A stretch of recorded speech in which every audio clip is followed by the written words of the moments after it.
ایک شخص نے اپنے 4 چچاؤں کو قتل کر دیا زمین کی وجہ سے. کیا یہ شمر صفت ہے کہ نہیں ہے؟ شمر صفت ہے نا، اس میں شمر کی صفت ہے. اس نے حسین کو قتل کیا، اس نے اپنے چچاؤں کو قتل کر دیا. وہ بھائی جو بہن کا حق کھاتا ہے، وہ بھائی جو بھائی کا حق کھاتا ہے، وہ دوست جو اپنے دوست کا حق کھاتا ہے، یہ وہ صفت رذیلہ ہے جو ان کے دلوں میں تھی. آج اگر ہمارے دل میں آ جائے تو فرمائے کردار کے ساتھ قیامت میں اٹھائے جاؤ گے. انی سلم لمن سالمکم کا مطلب یہ ہے کہ تمہیں تا حیات حسین والا کردار اپنا ہے. تو اس نے پسٹل لیا اور آیت اللہ نخدکی کو مارنے گیا. قبلہ صاحب کہتے ہیں جیسے یہ مسجد سے نکلے اور پتلی سی گلی تھی، وہاں سے گزر رہے تھے، یہ کسی گلی میں چھپ کے بیٹھا تھا کہ جیسے مولانا گزریں گے پیچھے سے فائر کر لوں گا.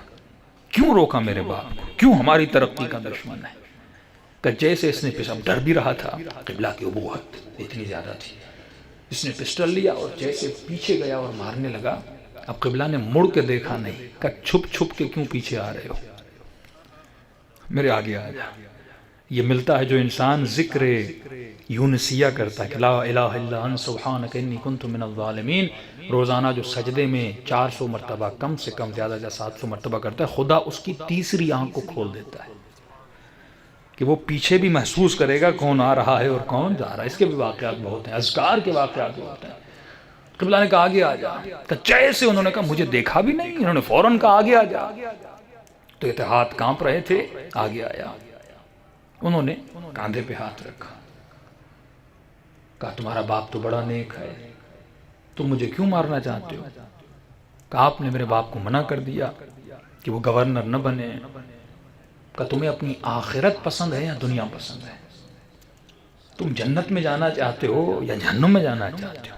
تو کہا قبلہ میں جنت کو پسند کرتا ہوں. یہ بتا حسین سے محبت کرتا ہے؟ اب شیعہ کتنا بھی گنہگار ہو لیکن مولا کی محبت تو دل میں ہوتی ہے، کتنا بھی برا ہو جائے لیکن محبت اہل بیت تو ہے انسان کے دل میں. کہاں بڑی محبت ہے. کہا کبھی کربلا گئے ہو؟ کہا نہیں کبھی کربلا نہیں گیا. کیا کربلا جانا چاہتے ہو؟ کہا اب اس وقت کیسے جاؤں گا؟ کہا جانا چاہتے ہو کہ نہیں؟ انہوں نے کہا جانا چاہتا ہوں. کہا آنکھوں کو بند کرو. کہا اس نے اپنی آنکھوں کو بند کیا. کہا تھوڑی دیر کے بعد جیسے ہم چل ہی رہے تھے قبلہ نے کہا آنکھوں کو کھولو. کہا اب جب آنکھوں کو کھولا تو حسین کی کربلا میں موجود تھا. مولا کی زیارت ہوئی. آغا نخدکی کے لیے مشہور تھا، لوگ آتے تھے میرا بیٹا نافرمان اسے ہدایت دیجیے. کسی کے خواب میں جا کے کسی کو ہدایت دیتے تھے، کسی کو کرامت دکھا کے اس کو ہدایت دیتے تھے. پھر انہوں نے کہا آنکھ کو بند کرو. پھر مجھے نجف لے گئے. پھر کہا جنت البقیع جانا ہے کہ نہیں، دوسری زیارتیں کرنی ہے کہ نہیں؟ کہ قبلہ اور کیوں نہیں کروں گا. پھر کہا آنکھوں کو بند کرو. میں نے آنکھوں کو بند کیا. پھر یہ مجھے مکہ اور مدینہ لے گئے، یہاں تک کہ واپس مشہد میں لے گئے. یعنی اسے شہود کہتے ہیں. شہود کے ذریعے سے انہوں نے اس کو ہدایت دی کہ تو اس دن کے بعد یہ جوان ہدایت پا گیا. آغا نخدکی کے لیے مشہور تھا، کوئی مریض آتا تھا قبلہ مجھے کوئی دوا دیجیے. نخود فارسی میں چنے کو کہتے ہیں. چنے پر یا انجیر پر یا کھجور پر یہ دعا پڑھ کے دیتے تھے، مریض کھاتا تھا اسے شفا مل جاتی تھی. اسی مشہد کا ایک ہائی آفیسر جس کے پیٹ میں شدید درد ہوا مولانا کے پاس آئے. مولانا بہت درد ہے، درد میں مر رہا ہوں. ہر حکیم نے مجھے جواب دے دیا لیکن میں کیا کروں.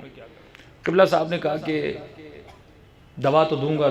مشہور تھے، یعنی جس کو بھی پڑھ کے دیتے تھے اس کو شفا مل جاتی تھی. انہوں نے کہا ایک شرط ہے. شرط کہ کون سی شرط ہے؟ کہ ہم نے سنا ہے کہ شاہ نے تجھے آرڈر کیا ہے. کون سا آرڈر؟ گنبد سبز مشہد میں مشہور ہے.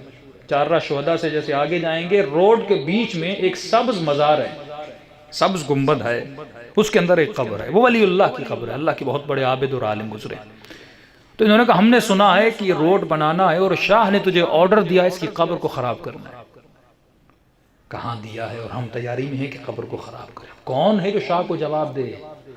وہاں جواب دینے کا مطلب یہ کہ پھانسی پہ چڑھ جاؤ. ڈکٹیٹر تھا. کہ ہم ایک شرط پہ تمہیں دعا دیں گے کہ اس قبر کو خراب نہیں کرنا. انہوں نے کہا مولانا کیسے ہو سکتا ہے، سیٹرڈے سنڈے کو وہ آنے والا ہے. اور اس نے کہا میں ہی آ کے افتتاح کروں گا تمہیں خراب کرنا. اگر میں نے نہ کیا میری نوکری بھی جائے گی، بچوں کو بھی شاید جیل میں ڈال دے. یعنی میں کھلم کھلا نافرمانی کروں نا. دو طبقے تھے، ایک ریلیجیس طبقہ تھا، ایک ان ریلیجیس طبقہ، دیندار طبقہ اور غیر دیندار طبقہ۔ دیندار طبقہ کہتا تھا مت گراؤ، غیر دیندار طبقہ وہی کرتا تھا جو شاہ کہتا، یعنی اگر یہ نہ گرائے تو اس طبقے میں آ جاتا، یعنی شاہ کہتا اس کا بھی 7 مولویوں کے ہاتھ ملا ہوا ہے، لہٰذا اس کو بھی پھانسی پہ چڑھا دو، پورے خاندان کو جیل میں ڈال دو۔ یہ مولانا میں نہیں کر سکتا، اب تیری مرضی، یا پیٹ کے درد سے مر جاؤ یا شاہ کے ڈر سے مر جاؤ، یا پیٹ کو بچاؤ یا قبر کو بچاؤ، ایک کام کرو۔ اس نے کہا مولانا میں مر جاؤں گا۔ کہا کس سے ڈر رہے ہو؟ کہا شاہ سے ڈر رہا ہوں، آنے والا ہے 2 دن کے بعد آئے گا۔ کہا اگر تمہیں شاہ کا ڈر ہے گارنٹی میں دیتا ہوں وہ مشہد نہیں آئے گا، باقی تمہارے ایمان پہ ڈیپینڈ ہے، میری بات پہ ایمان کرو یا شاہ کے فرمان پہ ایمان کرو۔ کہتا اب اتنا پیٹ میں درد تھا، مرنے والا تھا۔ اس نے کہا ٹھیک ہے آج مولوی پہ اعتبار کر ہی لو۔ اس نے کہا ٹھیک ہے مولانا وعدہ ہے میں قبر کو نہیں ڈالوں گا۔ انہوں نے پڑھ کے دیا، اس نے کھایا، شفا مل گئی۔ اب کہتا ہے کہ جمعے کا دن گزرا، میں یہ سوچ رہا تھا مولانا نے کہا شاہ نہیں آئیں گے، کوئی لیٹر آ جائے گا، بھائی میٹنگ کینسل ہو گئی ہے، دورہ کینسل ہو گیا، نہیں کوئی لیٹر نہیں آیا۔ دوسرا دن گزرا، کوئی لیٹر نہیں آیا، تیسرا دن گزرا، میں نے کہا مولوی نے مروا دیا، اب تو میں مر جاؤں گا، قبر کو بھی نہیں ڈھایا، اب شاہ دوسرے دن آنے والا ہے۔ کہ اچانک مجھے پتا چلا شاہ مشہد تو کیا ایران کو چھوڑ کے بھاگ کے چلا گیا تھا۔